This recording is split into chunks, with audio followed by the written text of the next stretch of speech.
Good morning, everybody. We're going to begin with today's COVID community update, Facebook Live from Intermountain Healthcare. I'm Jess Gomez from Intermountain Healthcare. Thank you for joining us this morning.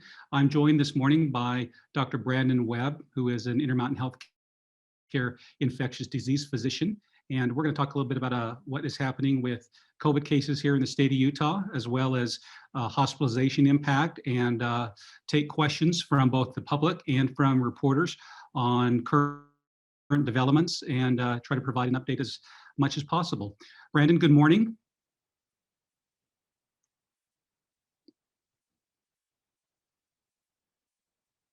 I think we need to take, there we go. Dr. Webb, can you hear me okay? I can hear you. Can you hear me? We can hear you. Great. Thanks again for joining us, Brandon. I know you have a lot going on. Your schedule is very busy, but we did want to take some time this morning to provide an update to reporters and to the community as to what is happening with COVID here in the state of Utah and in the Intermountain West. It's been a few weeks since we've had an update, and you've joined us for that. Why don't we start with what is currently happening with community transmission and what you're observing here in Utah and in the Rocky Mountain states? Yeah, so we're continuing this somewhat flattened curve here in Utah, where cases remain high, but somewhat stable over the last 3 weeks. Our 7-day moving average is above 1,000. Yesterday, we had over 1,500 new cases. And what we've seen over the last month or so is this stable community transmission. And that's in contrast to some of the other states around us and elsewhere in the country who saw much higher rates of increase. And then some of these states are on the downswing. So some of our neighbors, including Idaho, had much more accelerated growth earlier this fall, and unfortunately had much higher rates of hospitalization and case over case, but are now on the downswing. The consequences of that are that they've had to deal with significant overcrowding in the hospital setting.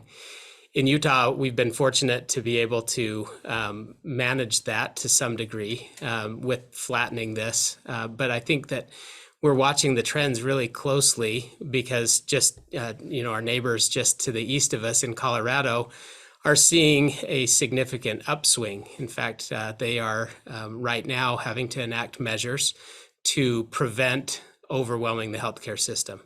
So, the dynamics of transmission are multifactorial. They're difficult to predict, but watching what's going on in communities with similar vaccination rates, with similar or contrasted types of social precautions and cultural compliance is very helpful for us as we continue to plan our public health response here in Utah. We are seeing this beltway, so to speak, in the mountain states, and including Utah, Colorado, New Mexico are among the top 10 states in the nation with the most COVID cases per capita. What do you make of this beltway here in the mountain states, our high rates here, and what do you think is the cause for that? Yeah, like I said, the dynamics of COVID transmission are influenced by a lot of different factors. The amount of community immunity is one. The weather, of course, behaviors that are influenced by weather and other things, the average age of the population, the size of families, the types of business practices that are in place. Those vary tremendously from state to state.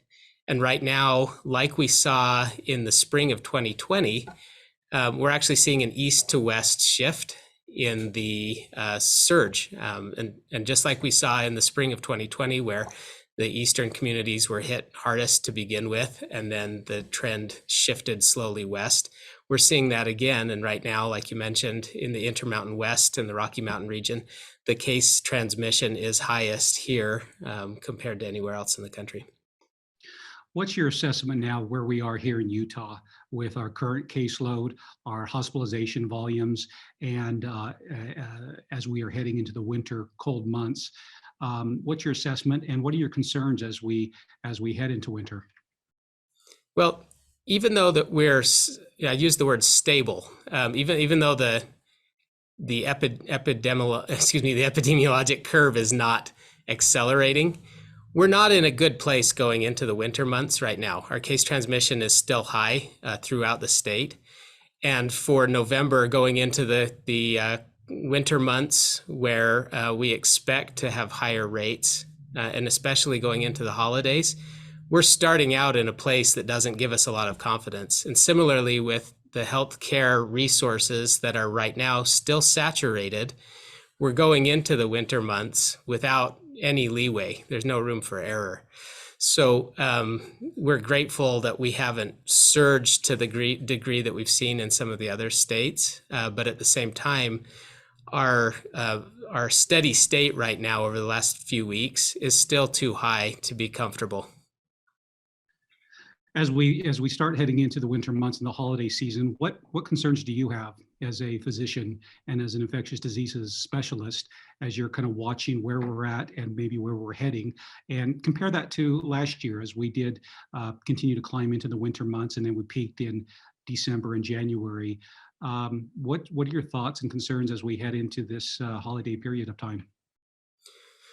Well, I think we spend a lot of time emphasizing loss of life. Mortality is directly linked to our transmission rates in the community, and it's a key goal. We want to save lives by decreasing community transmission.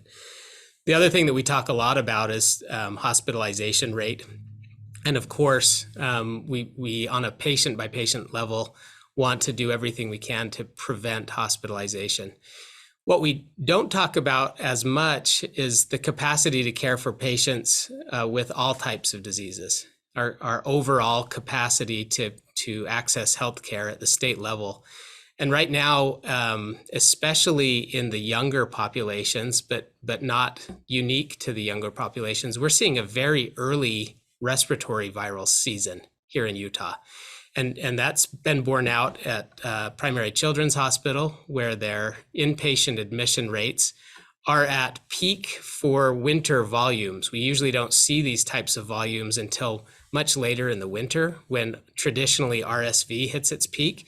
And yet right now we're already at that peak. And what that does is it really puts a strain on the healthcare system's ability to care for patients, notwithstanding the condition that they need care for. And that trickles down and influences our ability to care for patients who are coming in with stroke or heart attack or heart failure or sepsis or any number of other hospital conditions. So, that's one thing, Jess, that we need to be mindful of, is that COVID is one among many conditions right now, but is so dominant that it's squeezing out our capacity to care adequately for some of those other conditions. The other thing that we worry about going into the winter months is absenteeism, both from school and work. The economic impact of absenteeism due to COVID and other respiratory viruses is significant. And for context, historically, pre-COVID, absenteeism was one of our major foci when we talk about influenza control and influenza vaccination. And frankly, our influenza vaccines don't perform anywhere near as well as the COVID vaccines do. But one of the key focuses economically is keeping people in their jobs and keeping them at work. And going through this winter season, absenteeism due to COVID and other respiratory viruses could play a big role in impacting Utah's economy. I know you've talked about this before, but would you mind kind of characterizing what you're seeing in the hospital ICUs and on the acute care floors still? I know you've talked about that in the past, but as of today, as of yesterday, how would you characterize what is happening in hospital ICUs, as the public and the community really can't see behind closed doors? But you as a physician, how would you characterize and describe what the current impact is on caregivers? You bet. In our facilities across the state, People a lot of times ask, what's a COVID bed look like? And last year during the peak surge, we actually built out units that were specific to COVID. We've learned now that in order to care for the entire breadth of patients who need healthcare access in the hospital, that those COVID units per se are not as flexible. And so if you visit one of our ICU units, you'll see a mixture of patients. You'll see a large number of patients. In most ICUs, the predominant reason for admission is COVID, and then a number of other patients with other conditions as well. Those units are at or beyond capacity right now. And in most of the Intermountain hospitals, we've actually, again, opened additional ICU beds and are struggling to staff those with nurses and other technicians that are required for providing good care. So if you were to visit one of our ICUs today, you'd see very busy staff members, additional beds that have been opened, and a significant number of COVID patients mixed with all of the other patient types that we always care for in the ICU. The numbers and the age makeup and the medical conditions in our hospital patients have actually been surprisingly stable over the last month. Around 80 to 85% of our hospital admissions are still in individuals who are not vaccinated or not fully vaccinated. And higher than 80%, close to 90% of our intensive care COVID patients are also not vaccinated. And again, that's not to point fingers or create any type of vaccine shaming. It's simply to point out that the demographics, the patient composition of patients in our hospitals are that younger patient group who are unvaccinated and tend to have lower comorbidities or medical conditions. Thank you. Let's go ahead and take some questions from the media, and we do invite reporters who have joined us to go ahead and enter their questions into the chat box, and we'll make sure that Dr. Webb has an opportunity to address those. A question from Lisa Riley Roche at the Desert News. What impact is getting children 5 through 11 having on Utah's high transmission rates? And from a national perspective, how important is it to have that milestone or to have vaccinations for that age group? Well, again, if the problem that we're trying to solve here in the pandemic is arresting the spread of transmission and preventing the emergence of new variants, the only effective solution to that problem that is a viable strategy to helping end the pandemic is to achieve both durable and widespread community immunity. And so the availability of vaccination in age groups that have, we recognize have high COVID transmission, again, in that pediatric population, is incredibly important in our goal towards getting a larger immune buffer in our community. So it's too early right now to say that the availability of vaccination in the 5 to 11-year-old age group is making a difference yet, but we expect that it will. And in fact, projections from CDC models suggest that by achieving greater community immunity in that younger age group prevents hospitalizations and transmission in the older age groups. In fact, in the next 6 months, CDC projections suggest that by making available the vaccinations to 5 to 11-year-olds will prevent more than 60,000 admissions to the hospital. And that's really the goal. The goal is to achieve a level of immunity in our community that is sufficient to be an adequate barrier to save lives, prevent hospitalization, but also to prevent the emergence of these variants that will continue to drive the pandemic. A question that has come in from our Facebook transmission, and the question is, can you clarify about natural immunity? So if you have had COVID and you have recovered from COVID, talk about the natural immunity versus the vaccination protections and immunity from vaccines. Yeah. I'd be happy to. And I'd actually like to shift the terminology and invite others to do the same so that it's actually more accurate. Immunity from infection and immunity from vaccination, both are natural immunity. A more appropriate term is infection-acquired immunity versus vaccine-acquired immunity. And the distinction there is not just one of semantics. The immunity generated both by vaccination and by infection is very much natural. It stimulates the very complex workings of our immune system to create immunity. There are very important similarities and differences between infection-acquired immunity and vaccine-acquired immunity. And as good quality research continues to emerge, we continue to learn more about that. So let me point out, first of all, that infection-acquired immunity is excellent. And we are certainly, there's no reason to have two camps of vaccine-acquired immunity versus infection-acquired immunity. They're both good and they both help us achieve the goal. One, however, is less safe and not as viable as a public health initiative.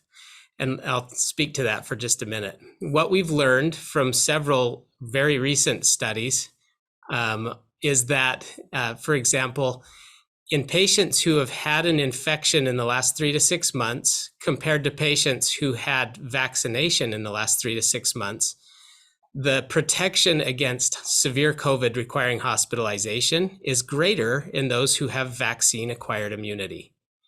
We know that both types of immunity wane over time.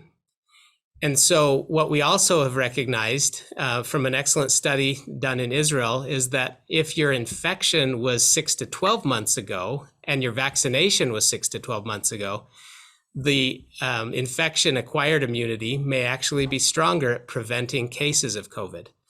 And what we don't yet understand, but are anxious to find out, is what the effect of boosting has on that dynamic. My expectation is that the boosters will actually level the playing field for individuals who either had their infection or were vaccinated 6 to 12 months ago. So big picture takeaway is this. Infection-acquired immunity and vaccine-acquired immunity are both very important at building our immune buffer, preventing hospitalization, and preventing the emergence of new variants. The infection-acquired immunity is not yet recognized as part of our public health strategy because the science is continuing to evolve. But I think it will catch up, and I think our public health policy will catch up as we learn more. And we're already seeing that in other places. For example, in Switzerland, where infection-acquired immunity is now recognized as a temporary equivalent to vaccination. And I think just being transparent about that is important because the science suggests that both are important. We're just learning about how they complement one another. And my final point on that would be this.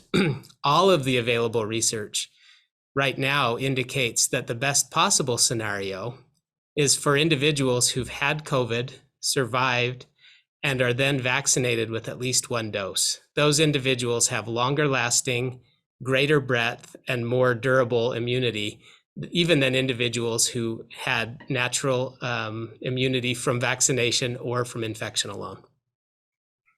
Thanks for that explanation. That's excellent.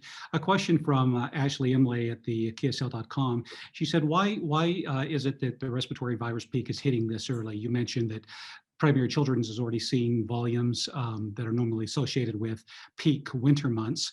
Why are we seeing such a high volume so early into the season this year? Yeah, that's a great question. It's a complicated one. That again, the dynamics of respiratory virus seasons are actually global in the way that they play out. And so changes in one part of the world actually influence the respiratory season in other parts of the world. Immunity, which is temporary for respiratory viruses, also plays a role in when the respiratory virus season hits.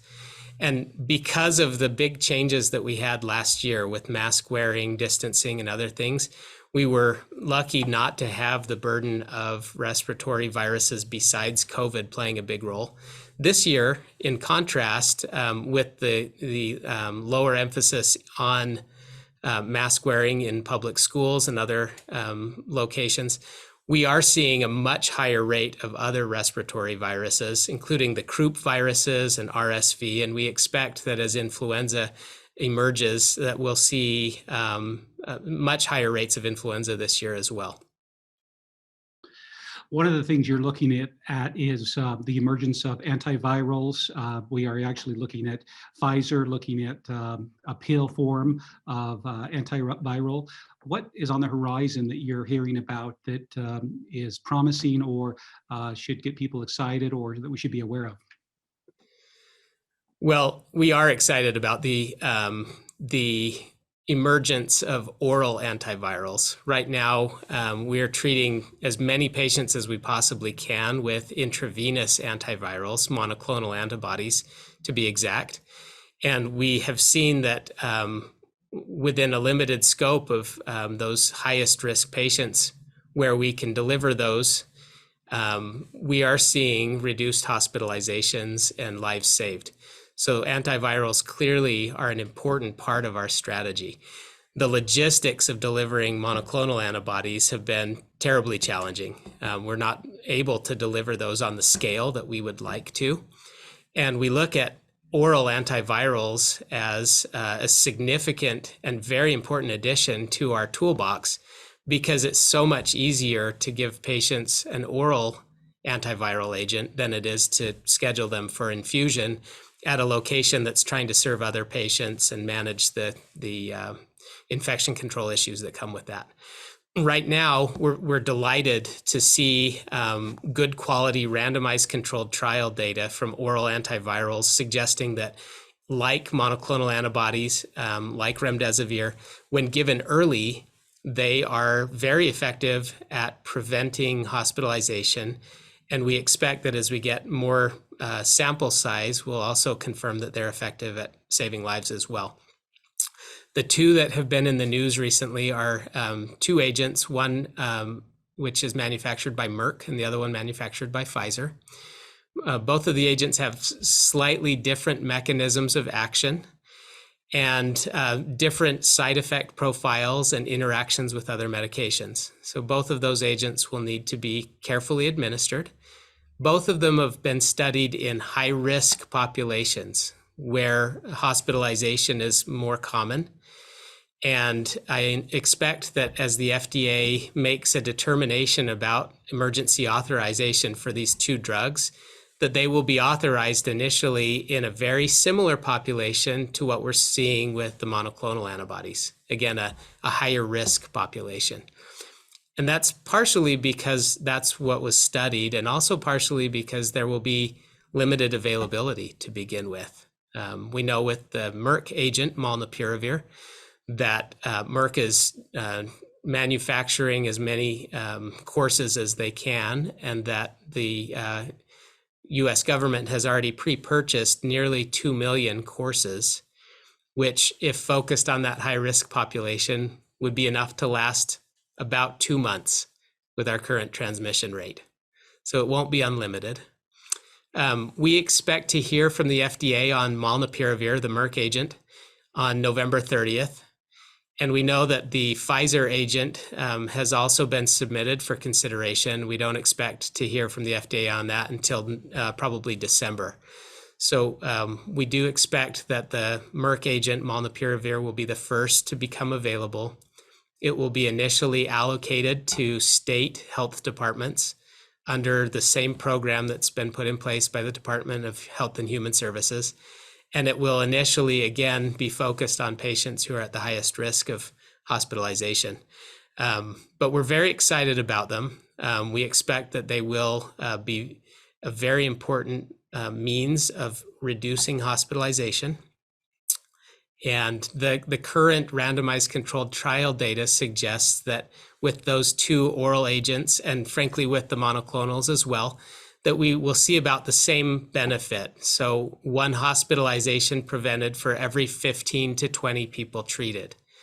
And I mention that because it's important to recognize that these are not 100% effective. And while they're very important, and we welcome anything that helps us to offload healthcare resource overwhelming the hospital resources or death, treatments of any kind are not the solution to the pandemic. They can be life-saving, they can be very important for preventing hospitalization. But the solution to the pandemic, like I mentioned before, is to develop the immunity at the community level that's sufficient to prevent further emergence of these variants.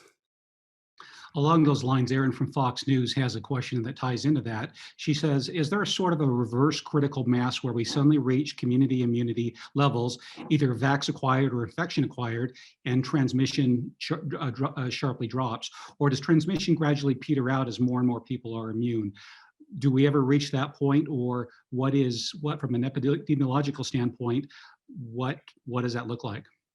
There's actually two things that influence whether transmission peaks and then starts to recede. One is the level of immunity in a population, and the other is the behavior of that population, the things that the community is doing to prevent transmission.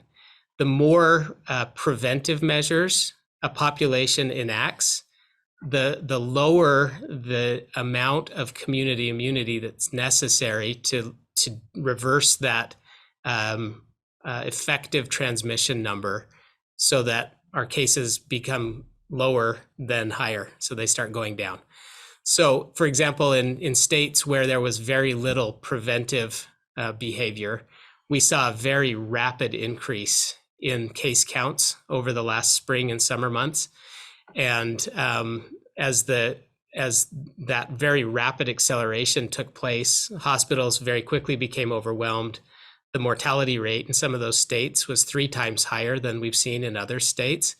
And clearly there are consequences to taking the brakes off and just allowing that community immunity exposure to build simply on the back of transmission alone. And in contrast, in states where preventive measures are more common, we've seen a slower, flatter curve. And we expect that, the hospitalization rates are lower, the mortality is lower, but achieving the level of immunity to prevent additional growth in our transmission at the community level depends on what we're doing in those other phases of public health strategy. As we head into the second winter season with COVID, are you surprised? Should the community be surprised of where we are today? Would you expect that we would be in a different place after this length of time, 4+ months into this pandemic? From an epidemiological standpoint, is it surprising? And what other takeaways would you kind of offer from, at this point in the pandemic game, so to speak? Well, to be frank, Jess, I think that we suffered a bit from over-enthusiasm when the initial vaccination effectiveness rates were announced. To be honest, those vaccines initially performed so much better than we expected that they would, that we actually shifted the paradigm, maybe prematurely, to talking about the pandemic being over, to pulling back on those other complementary preventive measures. And then Delta hit, and we quickly recognized that while the vaccines are still very effective, they do wane, and we've learned that certainly the duration of immunity of vaccination is not as durable as we thought it might be. And so I think there's been widespread disappointment as we've had to shift as a community from this early spring where we thought we're done, we've arrived, we've made it, to this summer and fall where we're still battling excessive numbers of transmission. And I think what we're looking at as we go through this winter is maybe a more realistic outlook at how vaccine effectiveness works, the levels of vaccine uptake that we really need, how that interplays with infection-acquired immunity, and how our strategy needs to be complementary and multi-angled in order to get us through this winter season into a place where I think we can be more rational about our expectations. Well, we're almost out of time, Dr. Webb. We appreciate you joining us. What takeaway for the community would you leave us with in terms of kind of your parting thoughts and where we are, where we go from here from a community's perspective? Well, we've had plenty of doom and gloom over the last 2 years. For me, I look at the new availability of vaccination and the emerging research that continues to inform us more and more about how the SARS-CoV-2 virus interplays with our immune system, and these new antivirals that are coming into the market.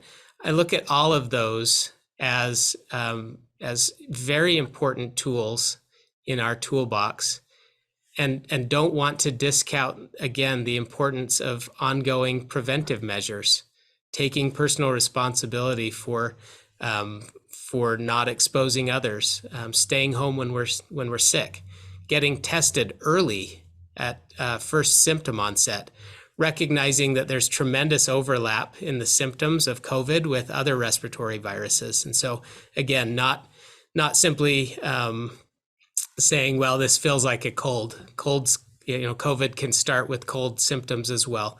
And getting tested early is key to accessing these new emerging treatments. So I look at all of these things with a great deal of optimism, Jess. I think that we've got the tools and the knowledge that we need going into this winter season to be successful. And I hope that we can put all of those pieces into play in a way that's intentional so that we can do better this winter season than we did last winter season. Well, thanks again. Thank you for all that you're doing and for your colleagues. We would remind everybody who's joining us today that we do encourage vaccinations. You can go to the state's website as well as intermountain.org and to get to learn more information about vaccination sites. And we will be making this press update today available to everyone. We'll send out a link to the recording. Again, Brandon, thank you so much for taking time to update us, and we'll be joining with you again in the next couple of weeks for another update. Thank you, everybody, for joining with us, and we appreciate your time. We wish you a good day and look forward to that link coming out shortly. Thanks, everyone. Bye-bye. Thanks, Jess.